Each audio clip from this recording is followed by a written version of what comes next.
Very quickly. Right now, the short-term news is not good at all. We're continuing to see very, very warm conditions, very, very wet conditions. It changed our landscape and our lives. The floods of 1997 challenged every member of our community. One organization that displayed skill, integrity, and responsibility during this disaster were the men and women of Ktvn Channel 2. In a situation like this, you have so much going on. The phones are ringing off the hook.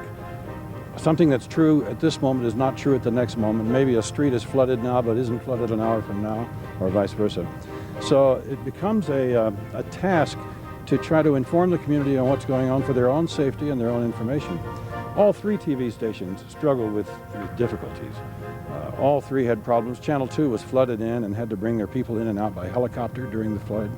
Channel 8 had technical problems and had trouble getting live signals up because of those technical problems. Channel 4 was also in the flood area to some degree and had people all over. They all did good jobs. Channel 2 clearly was the leader, though, in this flood coverage. Disregarding their own property and, in some cases, personal safety, the Ktvn news team supplied accurate, up-to-the-minute information to Northern Nevada and the world. You can't fly out because the airport is still underwater and probably won't be cleared until... They took care of the voyeur in all of us, and we were able to see more through their lens than we would if we were standing right down there. So I don't think there's any question that from that perspective they saved lives. Ktvn management bit the bullet financially and decided to preempt all other programming to go with around-the-clock flood coverage. They hired a helicopter to shuttle in reporters and producers trapped by the floodwater and provide us with aerial footage that showed the overall scope of the crisis. They turned on their cameras and left them on and provided the community with information that we funneled through to them. They also engaged in a course of on-the-spot interviews of people showing exactly what was going on. They provided public service announcements for us when people were getting on the river boating or kayaking on a couple of occasions, and explained what was really involved and how dangerous that was for us, and that information got out to an awful lot of people. Information is crucial in a crisis. Ktvn was an important conduit of information to the region's residents. Right now, some of the hardest stuff falling to affect the Truckee River Basin, also falling to affect very seriously the Carson River Basin here. Well, of course, you never know if they saved lives, but they did provide information that could have saved lives.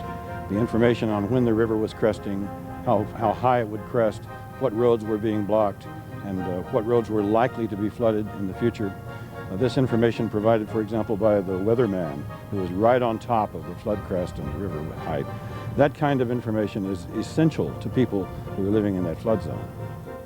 Ktvn helped people realize the magnitude of the raging floodwater, and in some cases became the eyes and ears of public safety agencies trying to determine the next threat.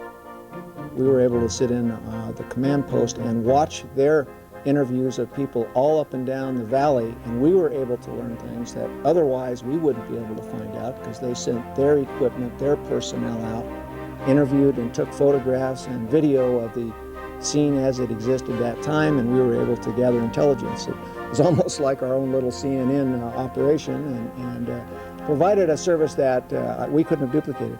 Responsible, accurate reporting is becoming a scarce commodity in today's media. Ktvn showed the power and immediacy of television, as well as the skill and knowledge of their staff and management. There was a lot of information, a lot of misinformation that was out there. And with Channel 2 having their presence on scene pretty much 24 hours a day for the first couple of days of the event, we were able to get a lot of information out to the public that would have required sending out faxes, news releases to other news media outlets, but 2 was right there on the spot with us. We have some updated information, I hope? Well, we do have updated information. That information is that the plane that was... It's just critical that the information that get out be very accurate, be very timely, and that the public gets a sense of what the event is and some of the precautions that they could take on their own. And the reporters were always there with us. They worked with us. They sought us out. pulled us out of the EOC on occasion to get those types of messages out to the public, and that was just essential, I think, in an event like this. AGC members applaud KTVN's service to the community in our time of need.